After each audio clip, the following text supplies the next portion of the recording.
de suite le rappel des titres de ce mercredi pour passer un bon mercredi. Tout de suite le rappel des titres de ce mercredi pour passer un bon mercredi avec la barre Ovomaltine. C'est de la dynamite. Un an déjà que Vladimir Poutine continue à vouloir détruire l'Ukraine. Et quand on voit comment il a détruit sa gueule, on s'est dit qu'il peut aller très loin. On se souvient, il y a un an, Emmanuel Macron est allé à Moscou pour tenter de raisonner Poutine de ne pas faire cette guerre. Vous vous en souvenez de cette grande table blanche de 7 mètres de long là? Quand Poutine a envoyé le sel, j'ai cru qu'un mec avec un balai allait surgir et frotter la table comme au curling pour que la salière arrive jusqu'à Macron.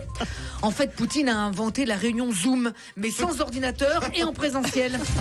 En pleine pandémie Covid, même la distanciation sociale, elle avait dit à Poutine: oh non, mais là, sérieux, 7 mètres entre vous deux là. Oh, t'exagères, poupou.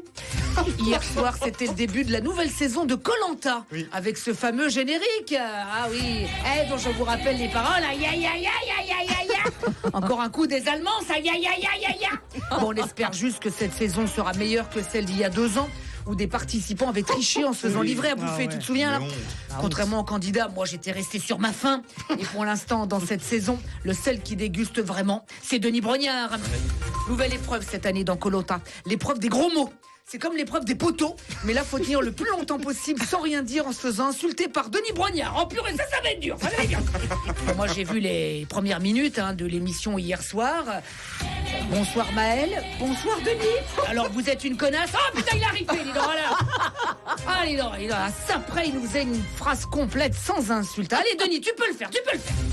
Dans une vidéo, on voit sortir Pierre Palmade du tribunal de Melun, où le comique avait fini de purger sa première peine, passer une journée à Melun. Inquiétude en montagne, où l'enneigement est à son niveau le plus bas depuis 60 ans. Jamais il n'y a eu aussi peu de poudreuse en France. Et ce coup-ci, Pierre Palmade n'y est pour rien. 31 jours sans véritable pluie en France. Ça aussi, c'est un record. Il n'y a plus d'eau, plus d'eau. Et là, vraiment, Pierre Palmade n'y est pour rien. Bonne nouvelle concernant les seniors. Selon une étude de l'Observatoire Santé de la Mutualité parue ce matin, les seniors ont moins d'accidents du travail. Bon, en même temps, comme les gens embauchent pas de seniors pour travailler, c'est normal qu'il n'y ait pas d'accident. Ils sont tout pourris, ces chiffres, je jure, tout pourris. Enfin, une pensée pour Bruce Willis. Le formidable acteur de 67 ans souffre de démence. Un comble pour celui qui a souvent voulu nous sauver de notre monde de fous. Allez, heureusement, dans 314 jours, c'est fini 2023. Bravo.